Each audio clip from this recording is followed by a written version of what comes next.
আসসালামু আলাইকুম। আজকে আমি চিংড়ি মাছ দিয়ে কচু রান্না করব। কচুর যে ডগার অংশ সেটা আর হচ্ছে একেবারে নরম যে অংশটুক কচুর গোড়ার সেইটাই আমি আজকে রান্না করব। তো এই তো প্রথমে আমি চিংড়ি মাছগুলো কেটে বেছে সুন্দর করে পরিষ্কার করে নিলাম। তারপর কচুটাও ভালো করে কেটে ধুয়ে পরিষ্কার করে হালকা একটু সেদ্ধ করে নিয়েছি। এবার আমি পেঁয়াজটা ভেজে নিচ্ছি। এই তো আমার পেঁয়াজ ভাজা হয়ে গেছে। তো চিংড়ি মাছ কয়েকটা বেটেও দিয়েছিলাম, সেটাও একটু দিয়ে দিলাম। এখন দিয়ে দিচ্ছি হলুদ মরিচ হাফ চামচ করে,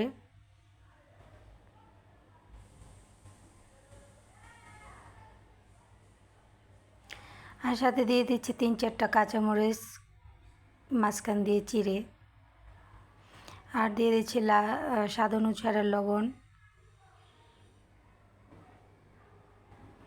দিয়ে দিলাম হাফ চামচের কম জিরার গুঁড়া, আর একটু মরিচের গুঁড়া দিলাম, একটু ঝাল মনে হচ্ছিল কম হয়ে যাচ্ছে।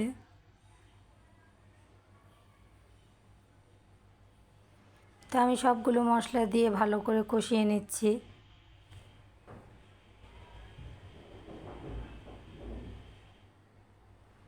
তো এই পর্যায়ে দিয়ে দিলাম শুকনো মরিচ, আদা, রসুন, জিরা দিয়ে একসাথে ব্লেন্ডার করে নিয়েছিলাম, ওটা 1 চামচের মতো দিয়ে দিলাম। আর দিয়ে দিলাম চিংড়ি মাছগুলো দিয়ে আমি এখন মশলাটাকে চিংড়ি মাছের সাথে কষিয়ে নিচ্ছি।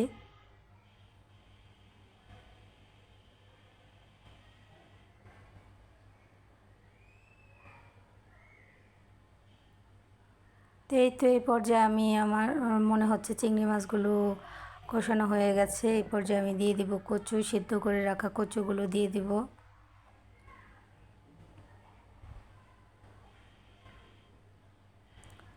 কচু দিয়ে আমি ভালো করে নেড়ে চেড়ে নিচ্ছি।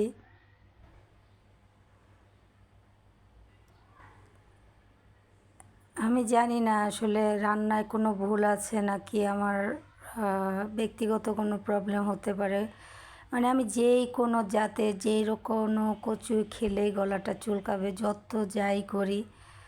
তো এই কচু আমি খাই নাই, তো আমার হাজব্যান্ড যেহেতু ডায়েট করে সে খেয়েছে, আমি আমার গলা চুলকায় এত টক না দিয়ে আমি কচু কখনোই খেতেও পারি না। মানে রান্না তো করি, তো ও আবার কচুর সাথে টকটা পছন্দ করে না, লেবু দিয়ে খায়।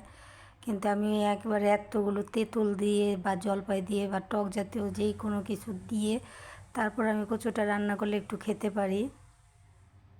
নয়তো আমার কচু খেলেই গলাটা প্রচুর চুলকাবে। তো এই জন্য এই ভয়ে আমি কচু থেকে দূরে থাকতে চাই, কিন্তু আমার কচু ভালো লাগে। আগে যখন মা রান্না করতো তখন অনেক ভাল লাগতো, বা মা যতদিন ছিল ততদিন মায়ের হাতে রান্নাটা ভাল লাগতো। মা কীভাবে জানি রান্না করতো, খুব ভাল লাগতো। তো এইটা তারপরও রান্না করছে। তো হাজব্যান্ডকে জিজ্ঞেস করি যে তুমি যে কচু খাও তোমার কি গলা ধরে না? সে বলে না, তার লেবুর একটু টক নিয়ে খেলে আর কোনো প্রবলেম হয় না। তো আপনারা একটু কমেন্টে জানাবেন আমার এরকমটা কেন হয়। আগে তো শুনতাম কুটনা যারা তাদেরকে হয়, আমি কি কুটনা নাকি তাহলে ওটাই ভাবতেছি। আচ্ছা যাই হোক, একটু ফান করে নিলাম। আসলে শুধু রান্নার বয়স তো আর ভালো লাগে না, মাঝে মধ্যে একটু দুষ্টামি কথাবার্তা বললেও হয়তো আপনারা ভালো লাগবে। তো এই পর্যায়ে আমি একটু রসুন দিয়ে দিলাম বেটে থেতো করে। তো রসুনটা দিয়ে আমি একটু নেড়ে চেড়ে নেব।